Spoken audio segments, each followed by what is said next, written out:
বিয়াস এই মুহূর্তে আরেকটি বাইক ক্রয় করিলাম এই বড় ভাইয়ের কাছে। বাইক কোথায় থেকে আসলো, বাইকটার সম্বন্ধে জেনে নেই বিস্তারিত ভাইয়ের মুখ থেকে।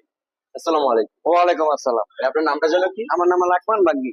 আপনার লাইক এটা কি আপনার নাকি আপনার ছেলের কিনে? এটা আমি আমার ছেলেরে কিনে দিছিলাম। ও এখন আবার বিক্রি করে লাইছে। আবার বিক্রি করে লিস। তো গাড়ি কি কাজ সমস্যা আছে কোনো নাকি? না, কোনো সমস্যা নাই, একবারে ইনটেক গাড়ি, কোনো সমস্যা নেই। গাড়ি ঠিক আছে, চালানোর জন্য 100%। ঠিক আছে। একের 100% চালাই যাবে। গাড়িটার কি সমস্ত টাকা পয়সা বুঝে পাইছেন আমার কাছ থেকে? সমস্ত টাকা পয়সা আমি বুঝে পাইছি। আচ্ছা, তো আপনি কোথা থেকে জেনে আসছেন? আমি নারগানা, জামালপুর, কালীগঞ্জ থানা, গাজীপুর।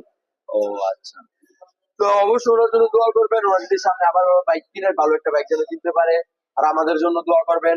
আমরা এই বাইকটাতে কিছু করবো, এই বাইকের আপডেট ভিডিও পেয়ে যাবেন, একদম বাড়ির দামে এই বাইকটি পেয়ে যাবেন, সম্রাট বাইকের। ঠিক আছে, আর আমাদের লোকেশন হচ্ছে নরসিংদী জেলার মাধবদী। মাধবদী বাস স্টেশন নেমে 20 টাকা রিক্সা ভাড়া নিবে, বলবেন যে শীতলাবাড়ি মোড় মিড টাওয়ার। মিড টাওয়ারের আন্ডারগ্রাউন্ডের নিচে কিন্তু সম্রাট বাইকের। আল্লাহ হাফেজ।